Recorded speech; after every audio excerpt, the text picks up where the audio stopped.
हमारे ही देश में एक स्त्री हैं जिनको सीता जी कहा जाता है, जिनकी पूजा की जाती है, लेकिन उनको हेलो हेलो हेलो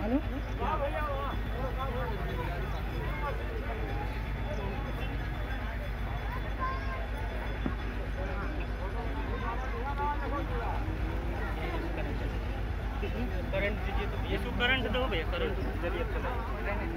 रहने दीजिए, उसको छोड़िए। हेलो हेलो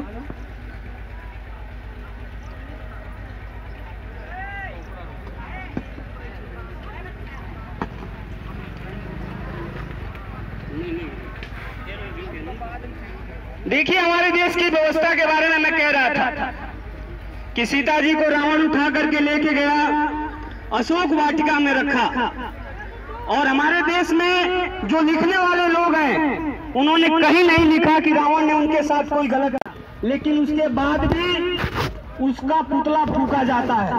आज से नहीं, हजारों सालों में इस देश में पुतला फूंका जाता है, लेकिन एक गरीब की बेटी फूलन देवी जो हमारे बीच में पैदा हुई, ये गरीब की बेटी थी, उसके साथ कितना बर्बर व्यवहार किया गया।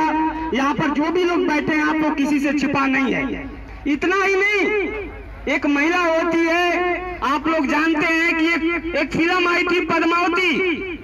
पद्मावती फिल्म में एक जाति वर्ग के लोगों को दिखाया गया कि वो लोग अपनी बहन बेटियों की रक्षा नहीं कर पाते हैं, उनको बुरा लगा, उन लोगों ने उस फिल्म का विरोध किया। लेकिन हमारे समाज की बेटी फूलन देवी, इस अति पिछड़े समाज की, गरीब समाज की बेटी, उसके ऊपर इन हरामियों ने फिल्म बनाया बैडीज क्वीन, जिसमें आज भी उसको नंगा घुमाया जाता है। जो नहीं देखा होगा आप देखिए। हम ये पूछना चाहते हैं कि इस देश में कौन सा सिस्टम चल रहा है? अगर बड़े जाति की लड़की है तो उसकी पूजा होगी, उसका मान सम्मान होगा, लेकिन एक गरीब की बेटी है तो उसकी इज्जत को रौंदने का काम किया जाएगा। तो मैं आपको ये बताना चाहता हूँ, क्या मेरे समाज के लोगों, ये सारी चीजों को तभी बंद किया जा सकता है जब तक आप लोग अपनी ताकत को बुलंद करके अपनी आवाज बुलंद नहीं करोगे, तब तक आपकी कोई बात करने वाला नहीं है। इसीलिए जय हिंद समाज पार्टी आपके बीच में काम करने आई है। और हम लोग एक चीज कहना चाहते हैं कि आज देखो, भारतीय जनता पार्टी की सरकार है, ये लोग आ करके हम लोग को समझाते हैं, कहते हैं कि हम लोग हिंदू हैं, हमको एक हो जाना चाहिए। आप हमको बताओ, यही पद्मावती फिल्म लगी तो आदित्यनाथ योगी जी ने उस फिल्म को बैन कर दिया, लेकिन हमारे समाज की बहन की आज भी फिल्म चलती है। लेकिन बताओ, कोई एक बीजेपी का नेता कहा कि इस फिल्म को बैन कर देना चाहिए? नहीं, सिर्फ वोट देने के लिए हिंदू हो, अधिकार के लिए आप लोग हिंदू नहीं हो। तो इसीलिए इस बात को हम लोग समझाने आए हैं कि देखिए, हमारे देश के संविधान में लिखा है कि जो जाति, जो समाज संगठित होकर के और अपनी वोट की ताकत को इकट्ठा करेगा और अपना वोट अपने बेटा को ले जा करके देगा, अगर उसका बेटा जीत करके जाएगा तो उसकी आवाज बुलंद होगी और उसका हक और अधिकार लेने से दुनिया की कोई ताकत रोक नहीं सकती है।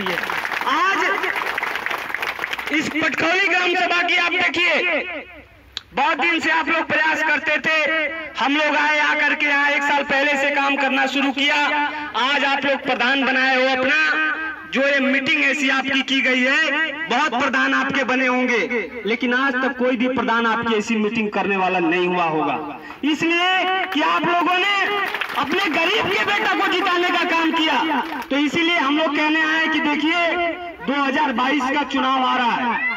और आप लोगों से हम लोग आज फूलन देवी जी का बलिदान दिवस इसलिए मनाने आए हैं कि हमारे उस बहन का एक सपना था, वो चाहती थी कि इस देश के जो भी कमजोर लोग हैं, जिनके ऊपर भी अत्याचार होता है, उन सारे लोगों को संगठित किया जाए, और सारे लोग संगठित होकर के अगर अपनी सरकार बनाएंगे तो एक गरीबों का विकास होने से दुनिया की कोई ताकत रोक नहीं सकती है। तो हम लोग उनके सपने को आगे बढ़ाना चाहते हैं, इसीलिए आप लोग के बीच में आए हैं। देखिए, मैं ज्यादा समय नहीं लूंगा, इसलिए कि कार्यक्रम और भी है, मुझे तो आप लोग बहुत बार सुन चुके हैं, तो मैं ज्यादा कुछ न कहते हुए इस सभा में